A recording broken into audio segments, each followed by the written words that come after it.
This week on Arizona Illustrated, meet the artist who's making downtown Tucson beautiful, one mural at a time. It was quite an experience emotionally, I think, because overall the people's response, especially the true natives of Tucson, to see them really reflect who they are. Museums were severely impacted by COVID-19, how they've adapted on the long road to recovery. We've seen a lot of programs change post-COVID. It took us a few years to really begin to bounce back as far as our attendance. Our ongoing desert plant series continues with the aromatic beebrush.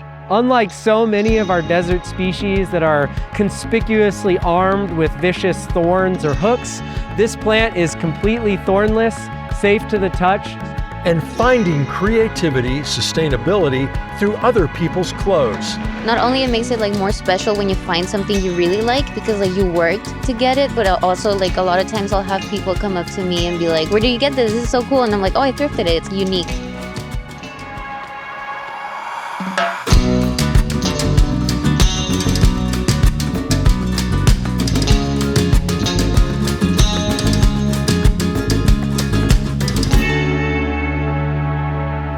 Hello and welcome to Arizona Illustrated. I'm Tom McNamara.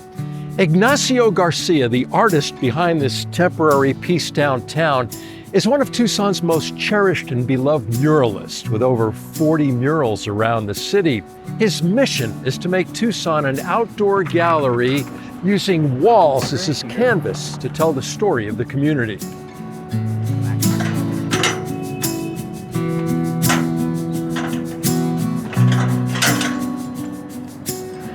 People that come and visit Tucson, first thing they say is that they've never seen murals like this before, with the quality, the vibrancy, and I think that's probably why what I'm trying to do is to kind of reflect what Tucson really is all about. It's just telling the story of the community. I would consider myself the third generation of artistry. My grandfather was a carpenter, used to do a lot of woodwork.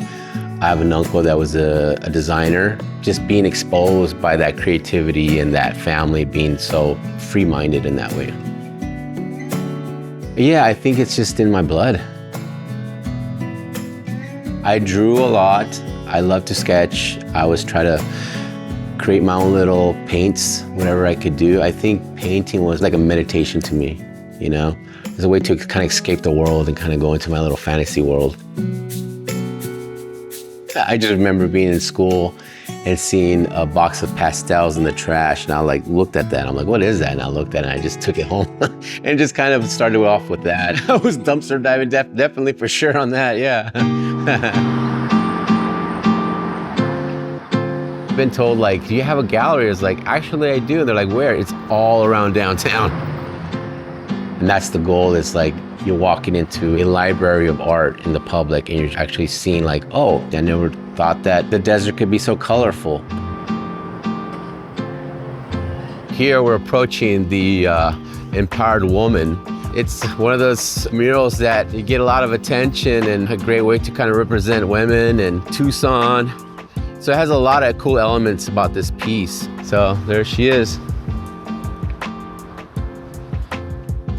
I try to make it look as timeless as possible without making it dated. So that's another thing too, trying to balance that out, that it can hold time. Compile all these ideas into one. There's a lot of thought that went to. But yeah, you can see. I have family descent from the Sonoran Desert. So from here, from Mexico all the way to the United States. So it's home, the Sonoran Desert's in my blood.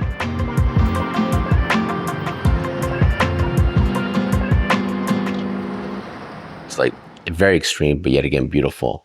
And that's how I kind of describe my paintings. It's the first thing you look at is the beauty of it, but you dive in even deeper, there's a lot of extreme elements to it. Here's La Guitarrista. So this one, I finished this last year, and it took me a month to paint this. We had a hawk here. I'm maybe 6 feet away from the wall. You know, you get these hawks going right in between me. Fast with pigeons and stuff, and then you get bird poop, you know. So it's yeah, it's pretty wild. before I painted this, it was another mural that I did. It's like a tattoo. You know, you get a tattoo and then sometimes you want to cover it up and it gets old. It's the same. It was there for 8 years, you know? And then after that, we decided to go something traditional and colorful. And even when it starts fading, I think it's gonna look even much better to kind of give it more of a classical, you know, like a vintage vibe to it.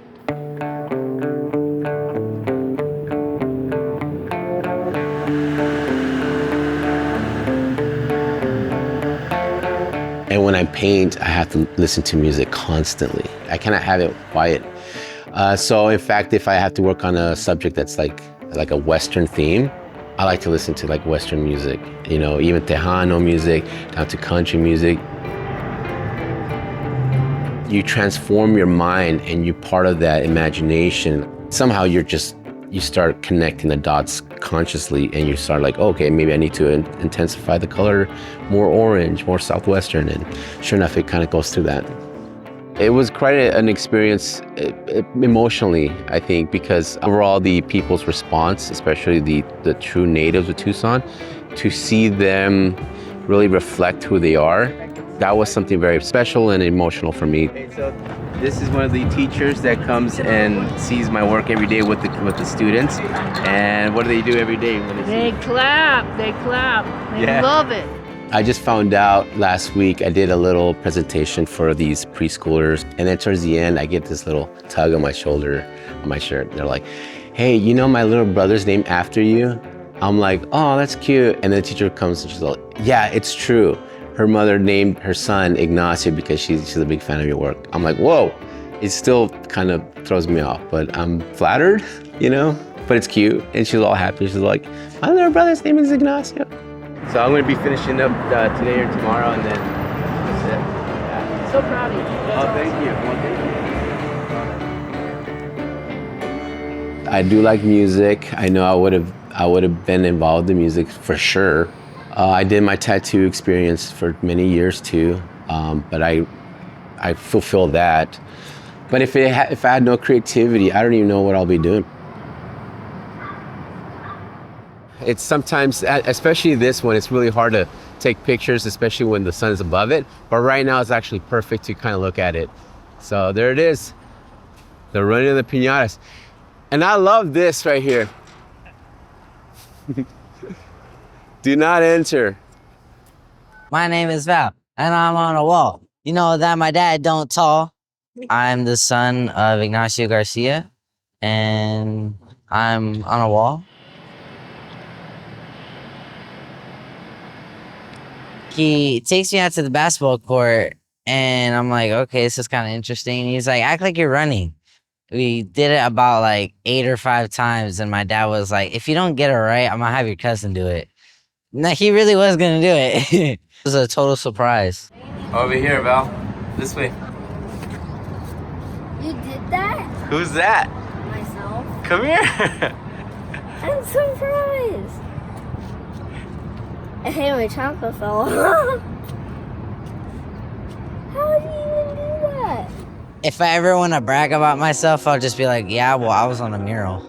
He has something very unique that's completely on its own.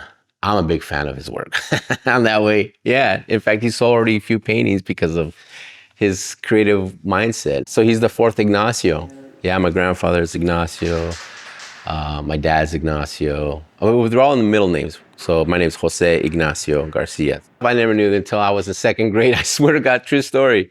Yeah, I got called into the principal's office for something. I'm like, am I in trouble? Like, no. It's like, so Jose, do you need? It's like, I'm looking back. It's like, who's Jose? And then I run home. I'm like, told my mom, I was like, is my name Jose? He goes, oh yeah. I'm like, what?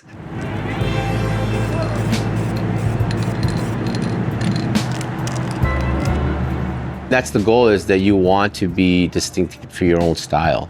Allowing yourself to try new elements, it creates a completely new idea, new style, and that's what makes you stand out from the rest.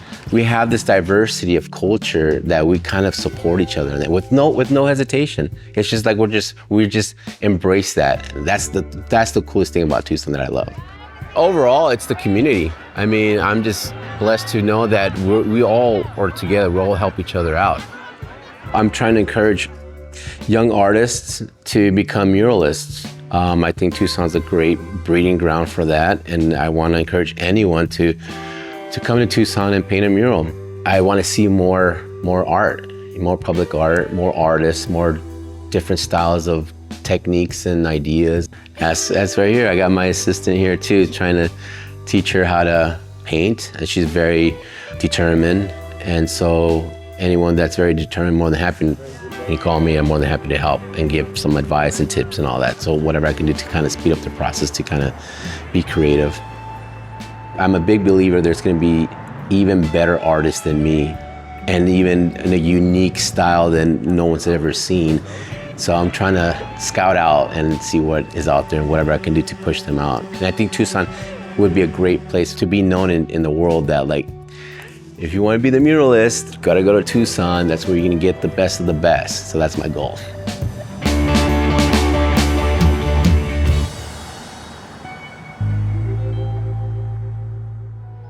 While the pandemic benefited outdoor art galleries and murals like the one you just saw, it hit traditional institutions hard, and bouncing back wasn't going to be easy. Next, we visit the Tucson Museum of Art and the University of Arizona Museum of Art to see how they've adapted, stayed creative, and found new ways to connect with their communities. This is part of our ongoing series, The Long Road: How COVID-19 Changed Our World.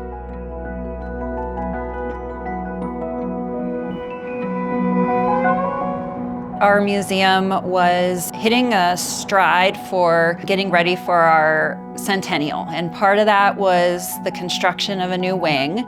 We were looking forward to building a new addition to the property for our Latin American art collection. We were moving forward with a full exhibition schedule, and then when COVID hit, all of that went on pause. So before COVID, we did a lot of youth-based programming, so field trips, after-school programs, partnerships, those kinds of things, as well as access programs. So we had worked with the Alzheimer's Association, as well as the VA, and doing tours for the visually impaired for the VA, and those all came to a stop when COVID hit. Like most other institutions, we closed quite abruptly. We were able to take advantage of that closing time to get a lot of maintenance done. The staff did a really great job as best as they could. The word pivot became a common word in their vocabulary. We thought a lot about how could we be a resource to our community. We were fortunate where we had a grant and a couple grant projects that had us looking at community-based initiatives within our work. And so when COVID happened, we were able to double down, really refocus on what it meant to be a community resource, what it meant to serve our audiences, how could we be relevant and provide a space. About a month after we came back, we decided to take the chance and offer summer camp in person. There was definitely a need for those people who needed daycare during that time. So we still saw about an average of 20 to 30 kids a week. We ran camp actually for 11 weeks straight until kids went back to school. We tried to offer a drop-in aftercare program during the school year, which wasn't as successful, but we saw about 10 kids there. We didn't see field trips, of course. Those all went away. But all of our other programming, such as our family programming, we did like virtually. So we would send an email every month and we would do a virtual family day. So that would be like a storytelling or an art making activity, all virtual. With the exhibitions that we had on view, we ended up taking 360 camera views of those exhibitions. So in a sense, we converted all of those exhibitions into virtual ones. We started new programming. We did artist talks on Zoom. We did monthly art trivia happy hour. So once a month on a Thursday at 5 o'clock, we do a 1-hour trivia session. We've been doing that almost every single month, going on almost 5 years now. Actually, we've seen a lot of programs change post-COVID. It took us a few years to really begin to bounce back as far as our attendance. COVID gave us the opportunity to really think local, to like be hyper local in our resource and our activities. We had a lot of space so that you really could walk around without getting in touch with people and, being too close. So I think that was a benefit. We've also seen that people's interests have sort of changed. People are more interested in like active learning experiences. We've seen a big decline in school field trips. However, we have seen a huge increase in like day camps and summer camps. Before COVID hit, we never sold out of summer camp. Post-COVID, we sell out, and we sell it early. We'd be better prepared now than we would have ever been as far as outreach and engaging with communities. We've learned to do a lot of things virtually as far as programming and working with our partners. I think we're better at like elastic thinking, right? So thinking about how we can pivot, adapt. That is a learned skill set out of necessity, right, from a time of COVID, which hopefully we can think about how to continue to work on, because it is like a really magical thing, right? To be able to realize, well, this isn't working and we should just adapt it. Well, hopefully it never happens again. But if it does, hopefully it will be less dramatic pivot than it was before. So I think in the future, if something, were to happen again, that we would be able to kind of bounce back quickly because we've been through it before. The Sonoran Desert is home to thousands of native plants, and beebrush is a fantastic option. Now, it's a drought-tolerant shrub that produces flowers for pollinators, has a sensational scent, doesn't stick you with thorns, and it can be easy to grow.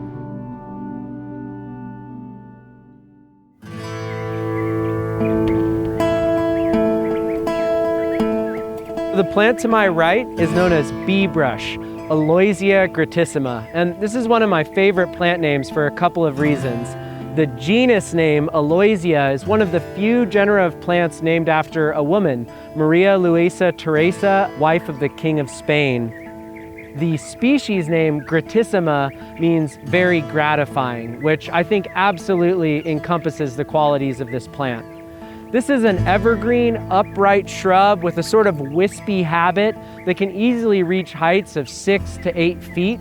It retains its foliage throughout the year, though it's going to have more dense leaves during the monsoon season than during the winter.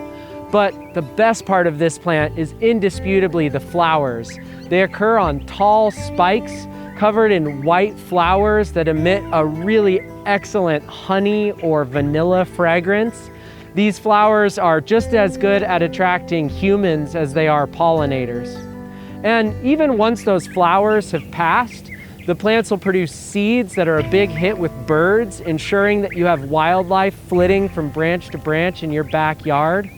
And unlike some of our plants that have a narrow bloom season, this species will explode into profuse blossoms anytime we get an increase in humidity or a small amount of rainfall, making it an excellent addition to your landscape.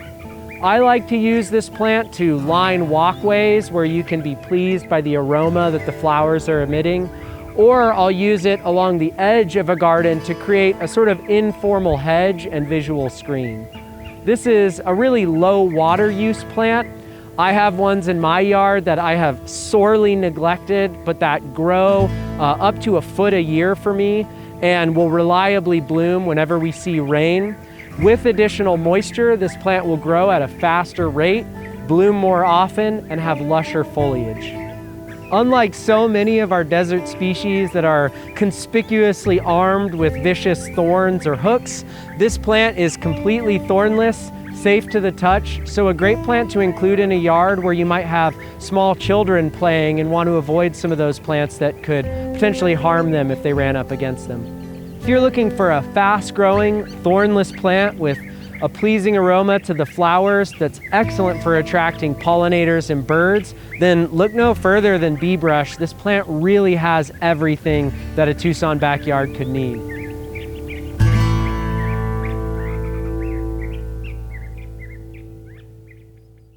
Like what you're seeing on Arizona Illustrated? Then connect with us on social media for even more Arizona Illustrated. Meet our team, go behind the scenes of Arizona Illustrated location shoots, see exclusive bonus content from our segments, and find out the stories behind the stories. Got an idea for the show? A comment or question? Let us know. Like, follow, and subscribe to Arizona Illustrated on Facebook, Instagram, and X. Thrifting. It's a modern-day treasure hunt where creativity meets sustainability. And Tucson's thriving art scene is buzzing with a new generation of thrifters. Now, these passionate resellers aren't just chasing a trend, they're making an impact, giving fashion a second life.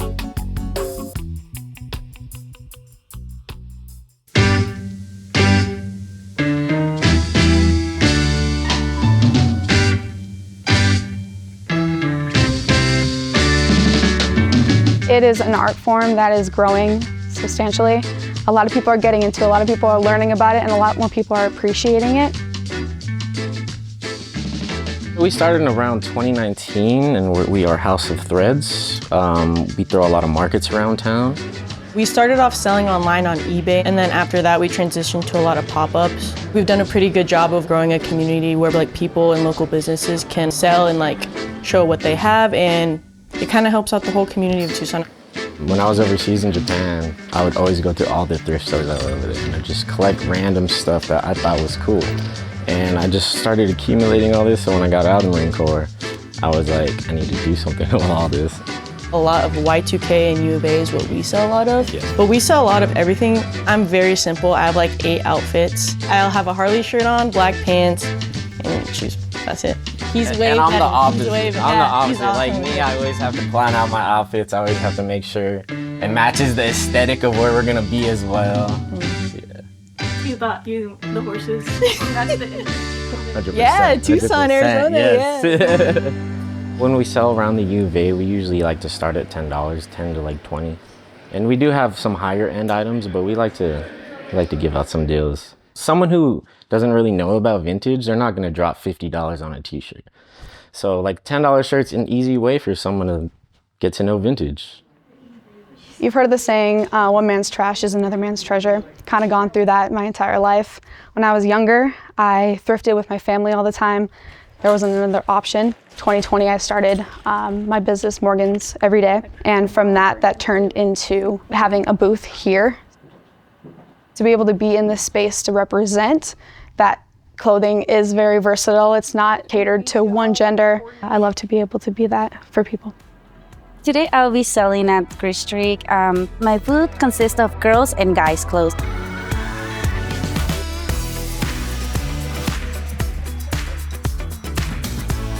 I have to go party, to go to school, joggers, pants, leggings, and then I have business casual, but I have everything. Whatever you like, you'll find it here. My boyfriend and I would just go to the thrift stores all the time, go look for clothes and stuff. And then it just started like that. A lot of this stuff, it was mine, and it was in my closet. Everything started as a hobby, and now here. Greek Street Vintage, we founded the spring of last semester. I connected with 2 of my good friends, Blythe and Izzy, and I mentioned that I would be happy to donate to their philanthropy, which is the Jed Foundation. They were really looking for a vintage event for the growing sense of fashion with vintage and secondhand clothing. And so we felt like we really wanted to get something established here on campus for the students. I was actually going to class and I missed class because I wanted to look at all the clothes. The sign caught my eye. It was 3 shirts for $20. So I was like, okay, let's see what they have. Death Row Productions shirt, little oversized, and I'm obsessed with Star Wars. So I really like this one. This was the best one I found. I am from Mexico. So I live with my sister and we actually both really like thrifting together all the time. Not only it makes it more special when you find something you really like because you worked to get it, but also a lot of times I'll have people come up to me and be like, where do you get this? This is so cool. And I'm like, oh, I thrifted it. It's unique. Sometimes it's hard to afford more expensive clothes. So it's a really good option to finding stylish things that you like or that you can cut up and customize to your own way. I just love loving something again.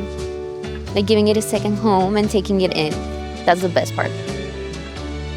I like to get stuff that's older and add a little bit of stuff from the new and then just make it together and just make a whole new piece. You can still use it. It's still trending, but it's old. Fashion amongst young people is an ever-evolving space that I feel every 6 months there's a new clothing trend. The point-and-click aspect of shopping on the computer and on the phone is just become an outdated, boring experience. And I think thrifting makes it a much more personal event. Like, I go out and I'm treasure hunting and I'm digging for that one piece that I may or may not find. When you feel like you know that you're getting a deal, you know, let's say I found a Ralph Polo pair of pants that might retail for $80 and I found them at a Goodwill for $4.99. That just feels good. I was drive to different towns. Like yesterday I went to Tombstone and I was sourcing out there.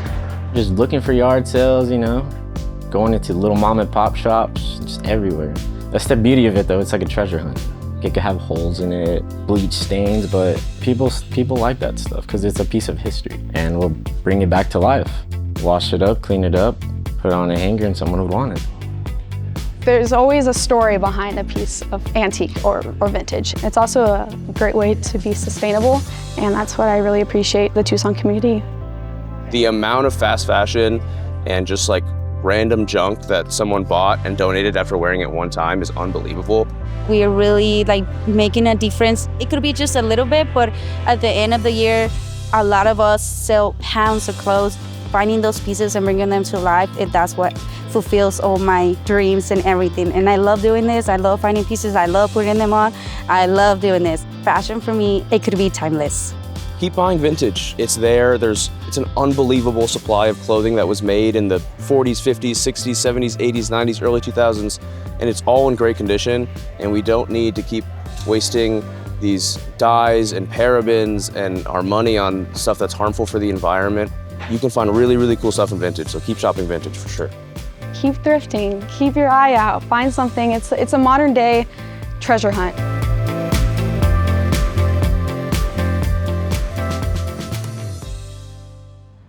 You know, Arizona Illustrated is more than just a TV show. We're also a place where students at the University of Arizona can come to learn and gain hands-on experience in the field.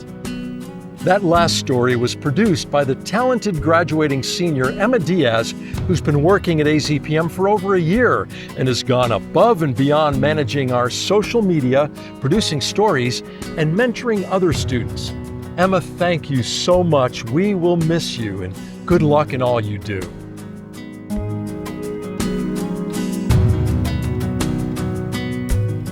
And thank you for joining us here on Arizona Illustrated. I'm Tom McNamara. We'll see you again next week.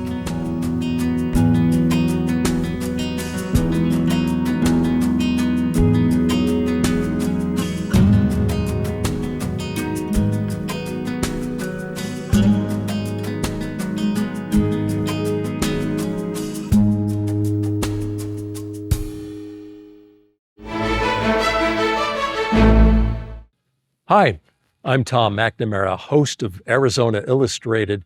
Thank you for watching this entire episode of our show here on YouTube.